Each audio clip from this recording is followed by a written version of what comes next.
আজকে আপনাদের সাথে শেয়ার করছি আরেকটা বিয়েবাড়ির ব্লগ। এটা ছিল 13ই ফেব্রুয়ারি জিতু দাদার বিয়ে, আর আমরা গিয়েছিলাম বউভাতে। বিয়ের দিন নানা কারণে যাওয়া হয়ে ওঠেনি, তাই গিয়েছিলাম বউভাতে, যেটা হয়েছিল 16 তারিখ। আর এই যে এটা হলো আমাদের নতুন বৌদি। ও মা, গিয়ে দেখি এখানে এই দিদাটার হচ্ছে জন্মদিন, তাও আবার 100 বছরের, মানে ভাবা যায়। তো সবাই, বাড়ির সবাই মিলে এখানে হচ্ছে তাই দুপুরে সেলিব্রেশন। এগুলো দেখতেও ভালো লাগে, কিন্তু আমার তো মনে হয় আমি 50 বছর অবধি টিকবো কিনা সেটা নিয়ে আমার যথেষ্ট সন্দেহ আছে। আর এই যে এদিকে ফাইনালি হয়ে গেল কেক কাটিং, আর তারপরে আমি এখন নতুন বৌদির সাথে বসে ঘরেতেই একটু গল্প করছিলাম। আর কেক খেয়ে তারপরে আমরা পাশেই হচ্ছিল অনুষ্ঠানটা, আর তার জন্য ওখানে একটা ভেন্যু নেওয়া আছে, আর এখানেই আমি হেনা পিসির সাথে যাচ্ছিলাম। আর এটা ছিল ওই 5-10 মিনিটের মতো ডিস্টেন্স। এই যে ঠাম্মারা, আমি, দাদু সবাই মিলে এখানে বসে গিয়েছিলাম দুপুরবেলা খেতে। সময়টা ফেব্রুয়ারি মাস হলেও দুপুর টাইমটা ছিল বেশ রোদ, আর তার সাথে গরমও। আর তাড়াতাড়ি খাওয়া দাওয়া করে চলে এসেছিলাম বাড়িতেই। এসে প্রথমে একটু রেস্ট নিয়ে গিয়েছিলাম, তারপরে এখানে হলো নতুন বৌদিকে সাজানো। দাঁড়াও তোমাদের পরে দেখাচ্ছি। আর এই যে তারপরে হচ্ছিলাম আমি রেডি, যতটা পারি রেডি হয়ে গেছি, কারণ সবাই চলে গিয়েছিল আর আমি লাস্টে গেছিলাম সবার, কারণ আমার একটু সবার শেষে রেডি হচ্ছিলাম, তাই একটু টাইম লেগেছিল। আর এই যে hair is my final look. খুবই সিম্পল সেজেছি, মানে একদমই আমি চুল টুল কিছু করতে পারি না।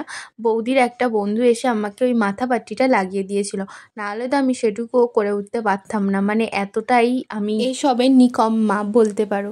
তারপরে এই যে রেডি হয়ে এখানে কিছু ফটো ক্লিক করে নিয়েছি, তারপরে চলুন সোজা চলে যাই ভেন্যুতে। এই যে এখানে সুন্দর করে সাজানো হয়েছে, আর তারপরে চলুন চলে যাই ভিতরে। আর আমি তো এইখানে মনে হয় জীবনে প্রথম এলাম, আর তাই খুব স্বাভাবিক এখানে হাতে গোনা কয়েকজন মানুষকেই আমি চিনি, তাই খুব বেশি আমার এখানে চেনা পরিচিত মানুষজন নেই। তো এইখানেই বসেছিল প্রথমে ফুচকা, আরও স্টার্টার ছিল, পরে দেখাচ্ছি। তারপরে চলে গেলাম সোজা ওপরে। এই যে এখানে এখন সুন্দর করে চলছে কিছু ফটোশ্যুট, আর এইটা হলো আজকের ব্রাইড, আর এটা হলো গ্রুম।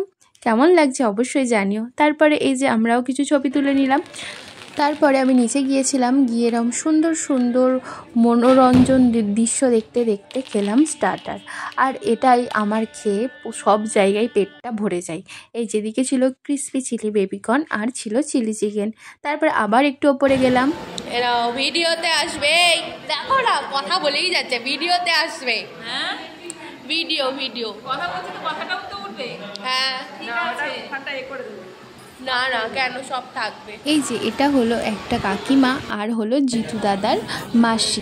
তারপরে আমরা খেতে চলে গিয়েছিলাম। এই যে এটা হলো আজকের মেনিউ, আর আমি, দুটো দাদু ঠাম্মা মিলে বসে পড়েছিলাম খেতে।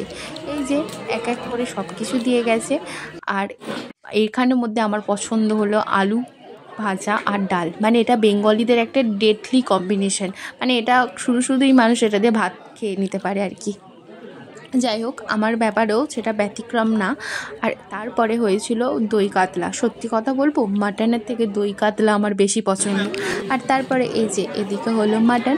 হ্যাঁ, খুব স্বাভাবিক, আমি দুটোর বেশি এখানে খেতে পারিনি আবারও, কারণ ওদিকে আমি স্টার্টার খেয়েছিলাম, আর কোথাও গিয়ে আমি ওরকম খেতে পারিও না বিয়ে বাড়িতে। আর খাওয়া দাওয়া শেষ হতে হতেই আমার মাথায় ঘুরছিল আমি কখন গিয়ে ঘুমাবো। যাই হোক, খাওয়া শেষে এদিকে পেয়ে গিয়েছিলাম দই। আমি কেন জানি না বিয়ে বাড়িতে শেষে যে আইসক্রিম বা কিছু দেয় সেটা আমি একদমই খেতে পারি না। ভাবছিলাম এটা আমি কাকে গচাবো, তারপর দিয়েছিলাম ঠাম্মা। আর এই যে এটা হলো বৌদির বন্ধু।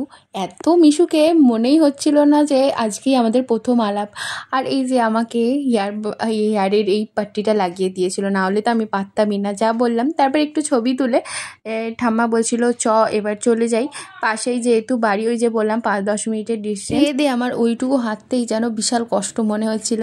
আর এই যে লাস্টে হেনা পিসির সাথে একটু ভিডিও আর কিছু ফটো তুলে চলে এলাম বাড়িতে। আর এই যে এরপরে আমার ভিডিওটা এখানেই শেষ করছি, আর ভিডিওটা কেমন লাগলো অবশ্যই জানাবেন। জানি ভিডিওটা দিতে অনেকটাই লেট হয়ে গেল, কোথায় ফেব্রুয়ারি আর কোথায় এপ্রিল, সময় একটু কম থাকায় আস্তে আস্তে আমি একটু সময় নিয়ে এডিট করতে পারি। থ্যাংক ইউ এভরিওয়ান, দেখা হচ্ছে খুব শিগগির নতুন ভিডিওতে।